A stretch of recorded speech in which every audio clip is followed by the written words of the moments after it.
मगर इसमें क्या हो रहा है कि औरत और मर्द का डीएनए एक नहीं है। तो इनका प्रेम तब तक बना रहता है कि जब तक जो वो चाहते हैं उस तरह से अगर सामने वाला है। मगर अगर उसने अपने आप को फिजिकली प्रेजेंटेशन के लिए प्रॉपर नहीं रखा है तो वहां पे भी जो है ना वो प्रेम में कमी आ जाती है। क्यों? कि जो बिगिनिंग में जो प्रेजेंटेशन था और बाद में जो प्रेजेंटेशन है उसमें 19-20 का फर्क चलता है, मगर 25-75 का फर्क नहीं चलता।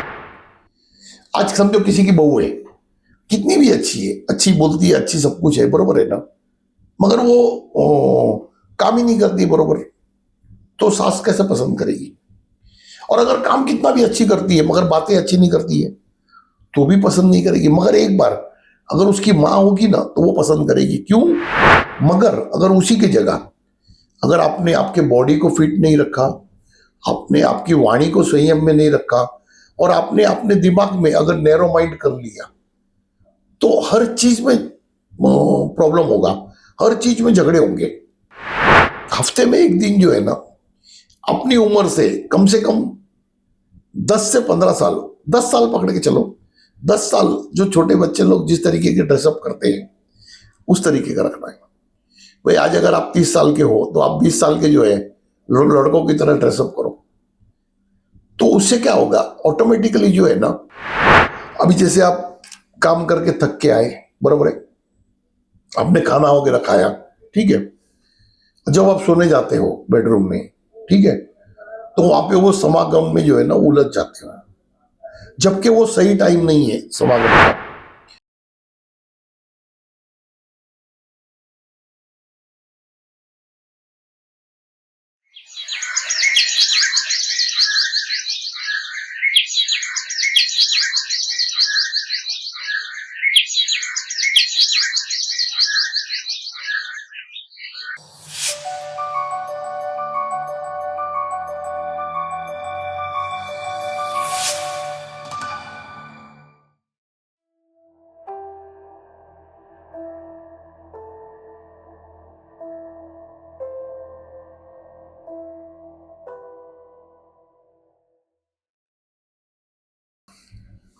ओम साई राम। आज एक बार फिर आप सबका प्रवीण ठक्कर अमानवा फाउंडेशन चैनल में स्वागत है। आज हम लोग फिर मंथन करेंगे संसारिक विषय पर। तो जैसे हमने एपिसोड में जो मंथन किए थे उसमें हम लोग जो है माँ बाप के ऊपर मंथन किए, फिर उसके बाद में जो है वो मियाँ बीवी के ऊपर मंथन किए। तो अभी मियाँ बीवी के ऊपर ही जो है ना, यानी औरत मर्द के रिलेशंस के ऊपर आज हम फिर थोड़ा प्रकाश डालेंगे। आज का हमारा जो एपिसोड है ये 8 एपिसोड है संसारिक का। तो इसमें हम और हमारी श्रृंखला जो है वो आगे चलाएंगे।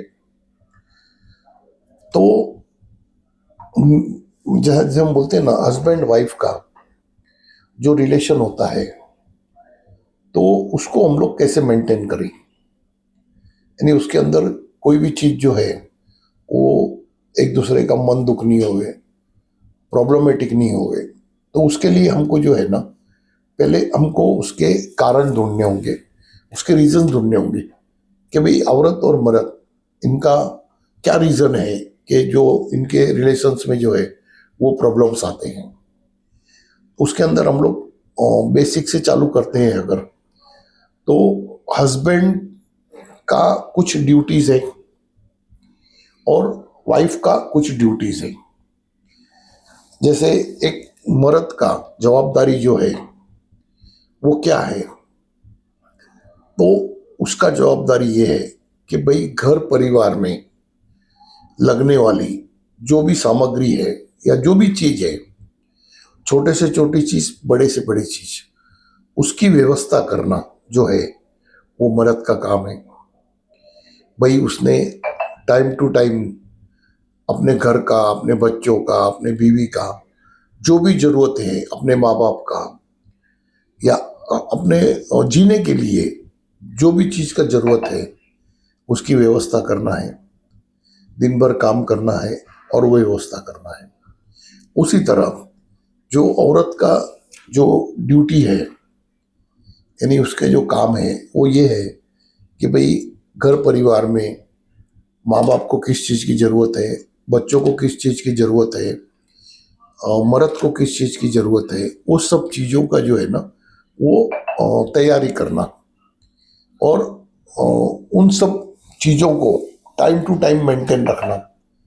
जैसे घर परिवार को सजा के रखना है, और बच्चों को भी जो है उसका जो भी मतलब काम होता है भाई, सुबह नाश्ते से लेकर के फिर रात को खाने तक, और फिर पढ़ाई में थोड़ा सा जो है उनके साथ बातचीत करना है, और उनके ऊपर नज़र रखना है कि भाई वो क्या कर रहे हैं, कब कर रहे हैं, क्या नहीं कर रहे हैं।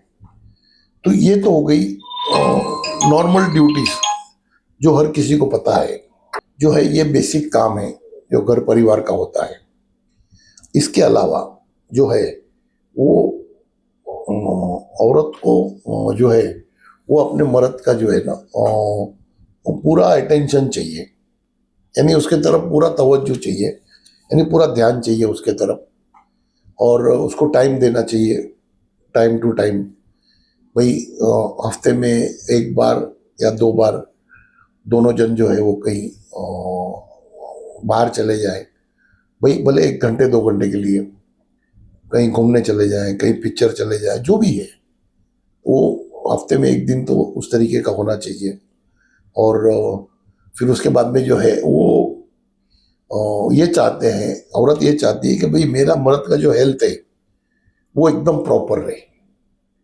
तो मर्द ने अपने खुद के हेल्थ के ऊपर ध्यान देना चाहिए कि भाई अपने हेल्थ को ऐसे संभालना चाहिए कि जो है वो क्या होता है कि औरत और मर्द इसका जो रिश्ता है ना वो एक अलग रिश्ता है। जैसे आपके माँ बाप हैं तो आपके माँ बाप के साथ में आपका डीएनए का रिश्ता है, तो डीएनए के रिश्ते में जो है ना वो एक अलग प्रेम होता है। उसी तरह जो आपके बच्चे हैं उनके साथ भी आपका डीएनए का रिश्ता है, उसके अंदर एक अलग प्रेम होता है। जैसे माँ और बच्चों का भी रिलेशन जो है वो एक डीएनए का रिश्ता होता है, उसके अंदर एक अलग प्रेम होता है। उसके अंदर जो है ना, मैं जरा थोड़ा खुल के बताता हूँ, उसके अंदर कैसे होता है कि एक माँ है, उसका बच्चा अगर कितना भी गंदा दिखता होगा ना, ये कैसा भी होगा, मगर उसके ऊपर उसका प्रेम जो है ना वो उतना ही रहता है, क्योंकि उसका वो पार्ट ऑफ डीएनए है। उसी तरह अगर पिताजी का अपने बच्चों से, बच्चा कितना भी बदमाश होवे या लूला लंगड़ा जो भी होवे, मगर उससे उसके प्रेम में फर्क नहीं पड़ता है। क्यों? क्योंकि डीएनए दोनों का एक ही है। ये चीज को हमको समझना होगा। मगर इसमें क्या हो रहा है कि औरत और मर्द का डीएनए एक नहीं है, तो इनका प्रेम तब तक बना रहता है कि जब तक जो वो चाहते हैं उस तरह से अगर सामने वाला है, औरत जैसा चाहती है ऐसा अगर सामने वाला है, उसका हेल्थ वैसा है, उसका नेचर ऐसा है, उसका समझ ऐसा है, तो वो रिलेशन मेंटेन रहता है। और उसी तरह मर्द को भी जिस तरह से मर्द चाहता है उस तरीके से अगर औरत खुद को मेंटेन करती है और खुद का काम करती है और खुद का सोच विचार और वाणी ये अगर उस तरह से रखती है कि जो उसको हर्ट नहीं होवे एक दूसरे को, तो औरत और मर्द के रिश्ते में आपको खुद के ऊपर ज्यादा ध्यान देना पड़ता है। क्यों? कि आपका जो प्रेजेंटेशन है वही आपके रिश्तों को मजबूत करेगा। आपका प्रेजेंटेशन जो है ना वो आपके रिश्तों को मजबूत करेगा। भाई आप कितने पैसे वाले हो, कितने हिम्मत वाले हो, वो नहीं, आपका प्रेजेंटेशन कैसा है, आप उनके साथ किस तरह से बिहेवियर करते हो, आप उनके साथ कैसे बर्तन करते हो, उसके ऊपर ही वो रिश्ता कायम है। उसी तरह सास बहू का है, ससुरे का बहू का है। क्यों? कि उनका भी डीएनए एक नहीं है। तो उस वजह से बहू ने और सास ने ये एक दूसरे को क्या चाहिए ये ज्यादा समझ के लेना होगा। ससुरे ने बहू ने एक दूसरे को ज्यादा समझ कर लेना होगा। क्यों? कि वहां पे वो प्रेम नहीं है जो डीएनए का होता है। डीएनए के प्रेम में कितना भी 19-20 चल जाता है, 80-100 भी चल जाता है, मगर जहां पे डीएनए का रिलेशन नहीं है तो वहां पे जो है ना वो खाली 60-40 ही चल जाता है, 10% कम ज्यादा चल जाता है। मगर आपको अपने आप को उसमें ज्यादा बदलना पड़ता है। क्यों बदलना पड़ता है? क्योंकि आपको उसके अंदर जो प्रेम जगाना है वो अपने कर्तव्य से और अपने रूप रंग से और अपने सहज से ही जगाना है। भाई अगर एक मर्द है, बरोबर है ना, चलो वो कितना भी अच्छा है, कुछ भी है, कितना भी पैसा कमाता है, मगर अगर उसका हेल्थ ठीक नहीं है, अगर वो फिजिकली फिट नहीं है, तो उसको वो रिस्पेक्ट नहीं मिलेगा वाइफ से जो वो एक्सपेक्टेशन कर रहा है। और उसी तरह वाइफ कितनी भी अच्छी होए, कितना भी काम करती होए, कुछ भी करती होए, मगर अगर उसने अपने आप को फिजिकली प्रेजेंटेशन के लिए प्रॉपर नहीं रखा है तो वहां पे भी जो है ना वो प्रेम में कमी आ जाती है। क्यों? कि जो बिगिनिंग में जो प्रेजेंटेशन था और बाद में जो प्रेजेंटेशन है उसमें 19-20 का फर्क चलता है, मगर 25-75 का फर्क नहीं चलता है। कि बहुत से रिलेशन इसी में स्पॉइल होते हैं कि भाई एक बार शादी हो गई, बाद में मर्द ये सोचता है अब मेरे को कहाँ प्रेजेंटेशन दिखाना है, अब तो ये बंद गई मेरे रिश्ते में, अब कहाँ जाने वाली है। उसी तरह वाइफ भी सोचती है कि भाई अब मेरे को बनने ठनने की क्या जरूरत है, जो शादी होनी थी हो गई, अब ये कहाँ जाने वाला है। ये जो सोच है ना, ये डिफरेंस पैदा करती है। भाई आपको इस रिलेशन में ताउम्र मरने तक अपने आप को जो है ना प्रेजेंटेशन प्रॉपर ही देना पड़ेगा। आज समझो किसी की बहू है, कितनी भी अच्छी है, अच्छी बोलती है, अच्छी सब कुछ है, बरोबर है ना, मगर वो काम ही नहीं करती बरोबर, तो सास कैसे पसंद करेगी? और अगर काम कितना भी अच्छी करती है मगर बातें अच्छी नहीं करती है तो भी पसंद नहीं करेगी। मगर एक बार अगर उसकी माँ होगी ना तो वो पसंद करेगी। क्यों? कि वहां पे डीएनए का प्रेम है।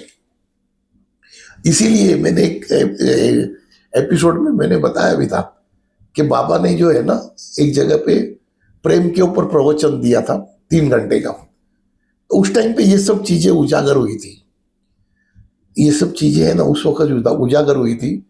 तब बाबा ने बताया था कि इंसान को जो है ना वो कौन सी चीजों से प्यार है और कौन सी चीजों का अट्रैक्शन है।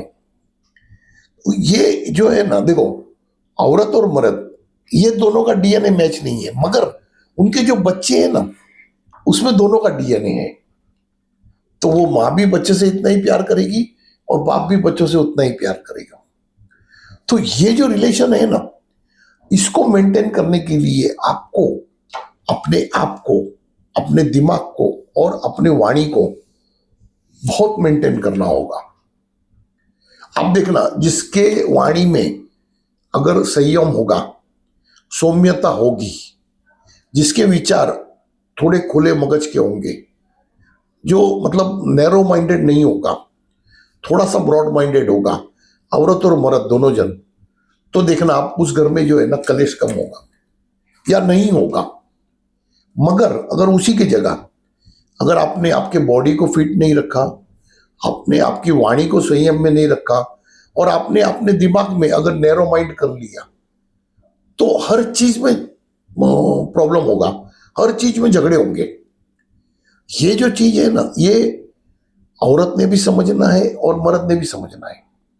और इसके लिए मैं एक बहुत सिंपल ये बताता हूं कि आपको आपके बॉडी को, आपके माइंड को और आपको अपने आप को फिट रखने के लिए हफ्ते में एक दिन जो है ना अपनी उम्र से कम 10 से 15 साल, 10 साल पकड़ के चलो, 10 साल जो छोटे बच्चे लोग जिस तरीके के ड्रेसअप करते हैं उस तरीके का रखना है। भाई आज अगर आप 30 साल के हो तो आप 20 साल के जो है लड़कों की तरह ड्रेसअप करो, तो उससे क्या होगा, ऑटोमेटिकली जो है ना आपका सबकॉन्शियस माइंड जो है ना वो अपने आप को जवान समझने लगता है।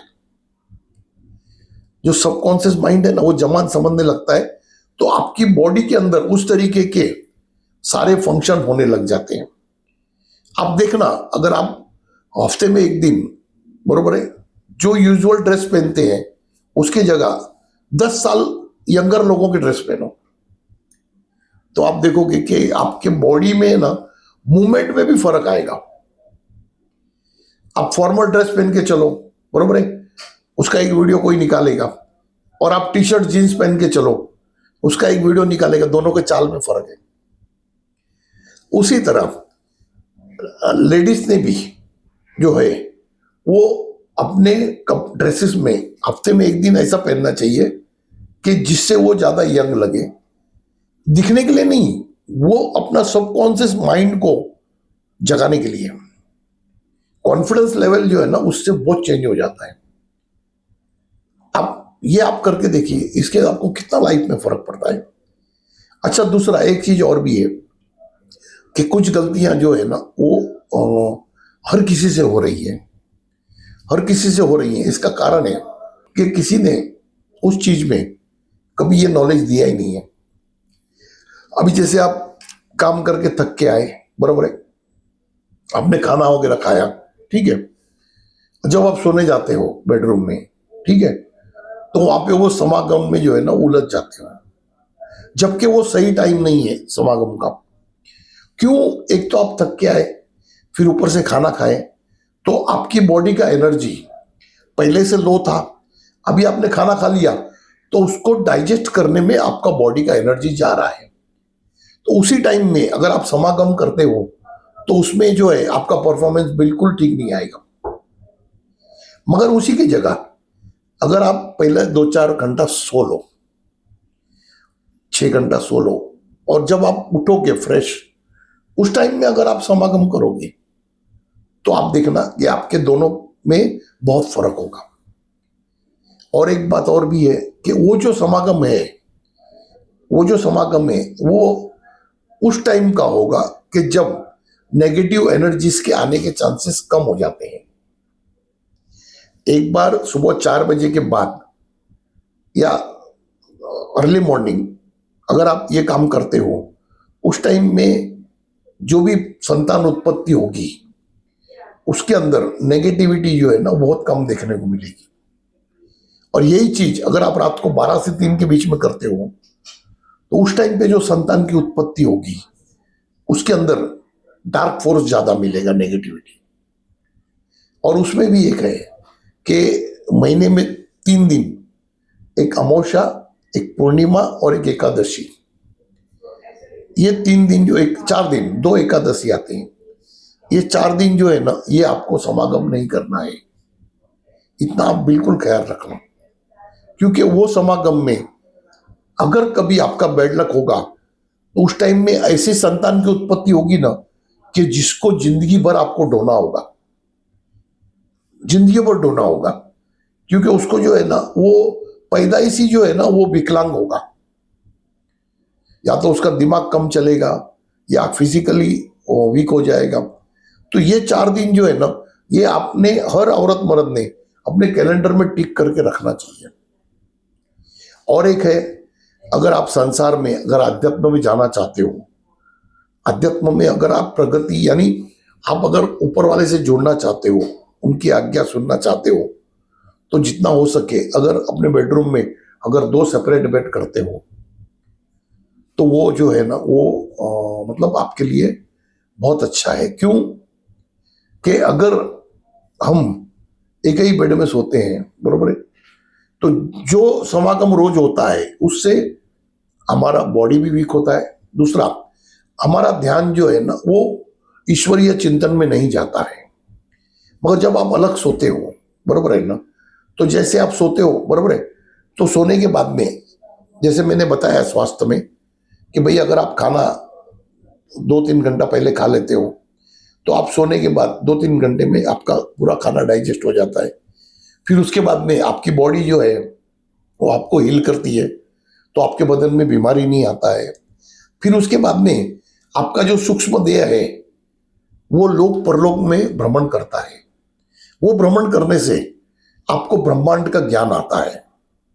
अच्छा, वो अपने पितरों से भी मिल के आता है, अपने कुल देवताओं से भी मिल के आता है, या अपने लोकों में जाके आता है, क्योंकि हर किसी का अपना एक अलग लोक है।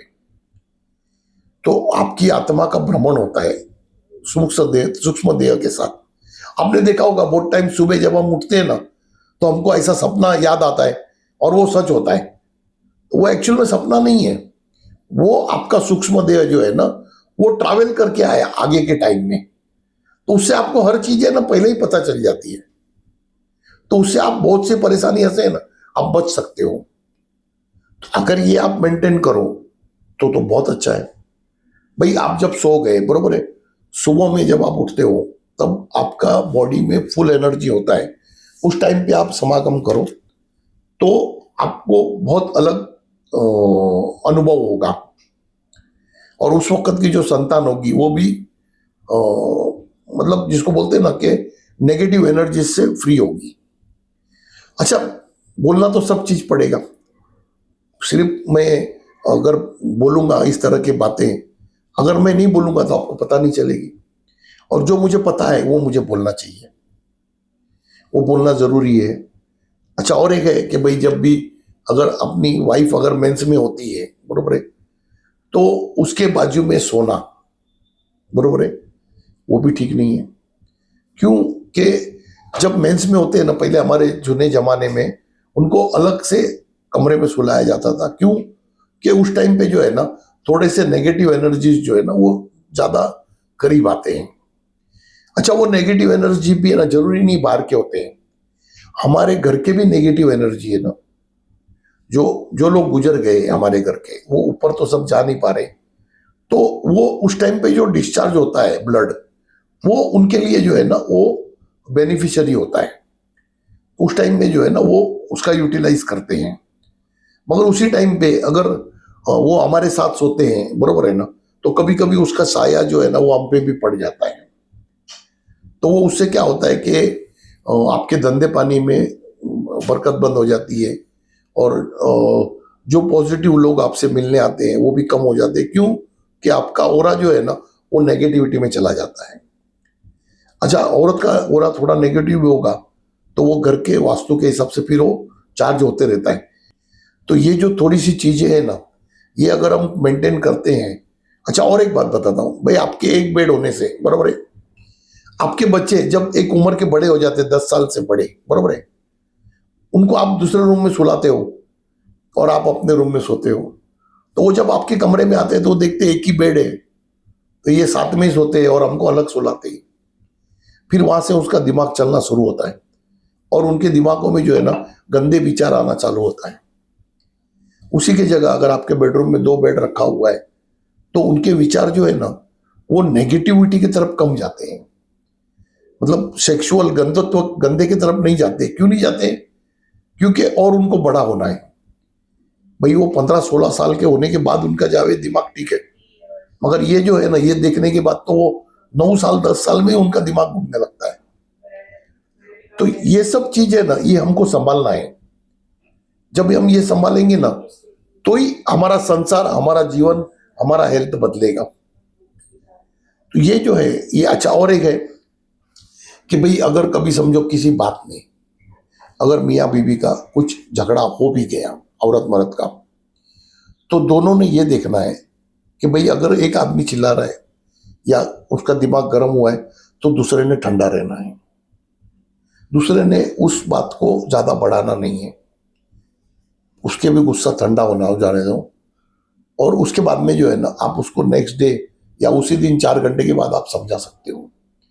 उसी टाइम में उसके सामने जवाब देना और उसको उसी टाइम में समझाना, या उसी टाइम भले आप सच्चे हो, मगर वो टाइम नहीं है बोलने का।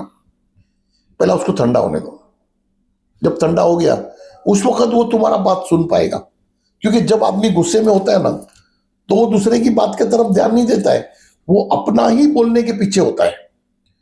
क्योंकि आदमी किसको गुस्सा आता है?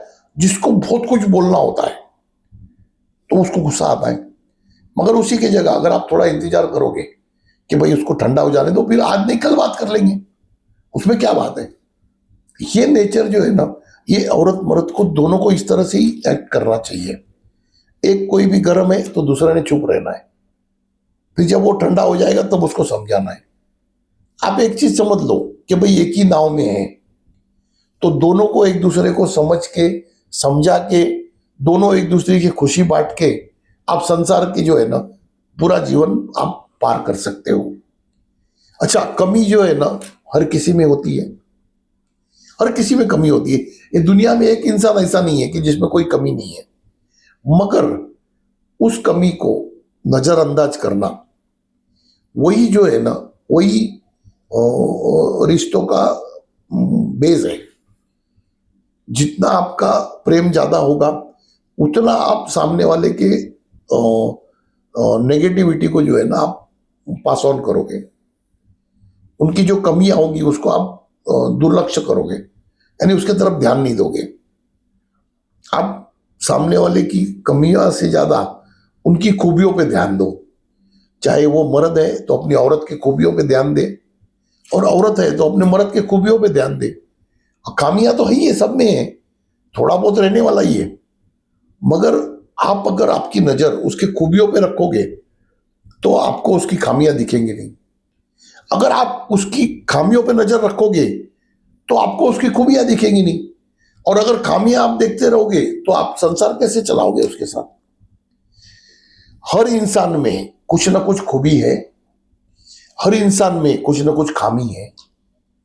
अगर हमको उनके साथ लॉन्ग टर्म रिलेशन संभालना है तो हमको उसका खूबी ढूंढना होगा, तो ही हम लॉन्ग टर्म रह पाएंगे। अगर हम उसका खामियां ढूंढेंगे तो वो रिश्ता ज्यादा दिन नहीं रहेगा। अच्छा, और एक बात कि आज एक ही घर में हम रह रहे हैं, बरोबर है, तो जितना हो सके इतना, जैसे हमारी वाइफ है, बरोबर है, उनके जो घर वाले हैं, एक चीज आप समझ लो, वो आपके साथ 100 साल भी रहेगी ना, मगर आपका और उसका डीएनए एक नहीं है। और उनका और उनके परिवार का, उनके माँ बाप का, उनके भाई बहन का, उनका, इनका डीएनए एक है। तो आप जितना हो सके उतना उस रिलेशन को भी आप रिस्पेक्ट दोगे तो ये ज्यादा व्यवहार टिकेगा। क्योंकि आप कितने भी अच्छे रहोगे ना, मगर जो डीएनए का प्यार है वो आपको मैंने अभी बताया पहले, जैसे आपका और आपके पिताजी का या आपकी मम्मी का जो प्यार है, वही डीएनए का प्यार उसका मम्मी डैडी का, उसके भाई बहन का, उनका है। तो आप कितना भी चाहोगे, तो अगर वो कितने भी बुरे होंगे मगर उसको उजागर आपको नहीं करना है। क्योंकि आप जब उजागर करोगे उससे उसको कोई फर्क नहीं आने वाला है। क्यों? कि वो डीएनए एक ही है। आज अगर मेरे को मेरे बेटे के बारे में कोई कितना भी गलत बोलेगा तो मैं कितना गलत मानूंगा, क्योंकि वो बेटा है मेरा। मेरे को मालूम भी होगा वो 100% गलत है, तो भी मैं साथ तो उसका ही दूंगा। क्यों? कि वो डीएनए है। उसी तरह अगर आपकी वाइफ कितनी भी गलत होगी मगर उसके घर वाले जो है उसका ही साथ देना है। ये आप समझ, ये आप दिमाग में रखो। या समझो कोई वाइफ है, अगर उसको मर्द गलत लग रहा है या उसके सास ससुरे गलत लग रहे, एक चीज समझ लेना कि मर्द का और सास ससुरे का डीएनए एक ही है। कितना भी होगा तो वो आपस में एक दूसरे का प्यार वैसा ही रहेगा। वो कुछ टाइम के लिए आपके बातों में आकर के अलग हो जाएगा या आपके बातों में चलने लगेगा, मगर जिस दिन उसको मौका मिलेगा ना, फिर वो डीएनए एक होना है। उस वक्त जो है ना अपन अकेले हो जाएंगे। तो ये चीज को आप एक बार समझ लो।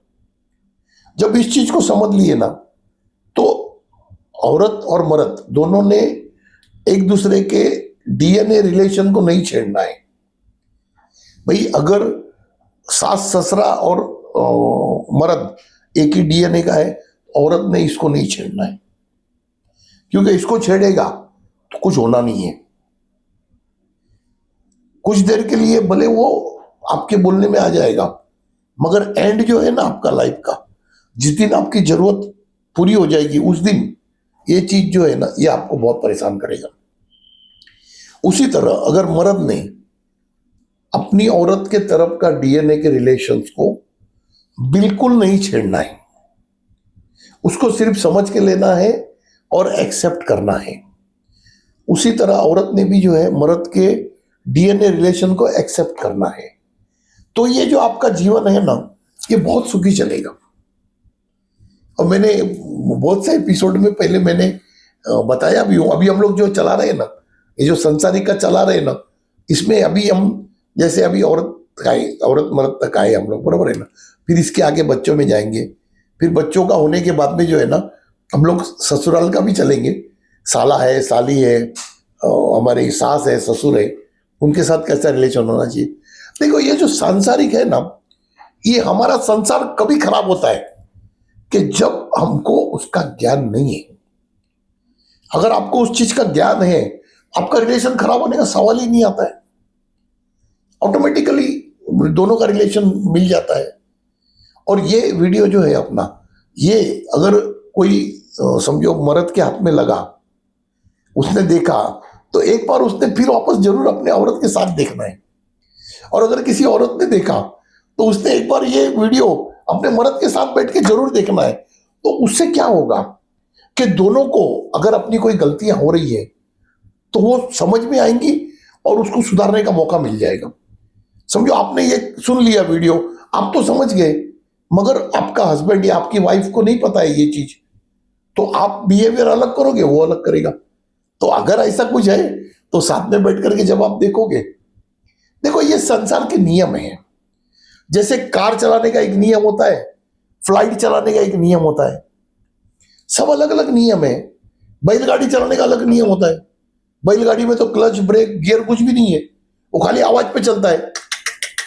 ऐसा किया तो समझ जाता है कि भाई क्या करना है। तो ये जो है ना, उसी तरह हमारा संसार भी जो है ना, इसके कुछ नियम से अगर उसको हम जान लेंगे तो हम लोग उसको बहुत स्मूथली चला पाएंगे। तो आज के संसारिक कार्यक्रम में इतना ही करते हैं हम लोग। फिर अभी अगले प्रोग्राम में फिर हम जो है आगे के हमारे संसार के ही, हमारे परिवार के ही पहले चल रहा है, उसमें हम आगे बढ़ेंगे। ठीक है। ओम साई राम, ओम साई राम, ओम साई राम।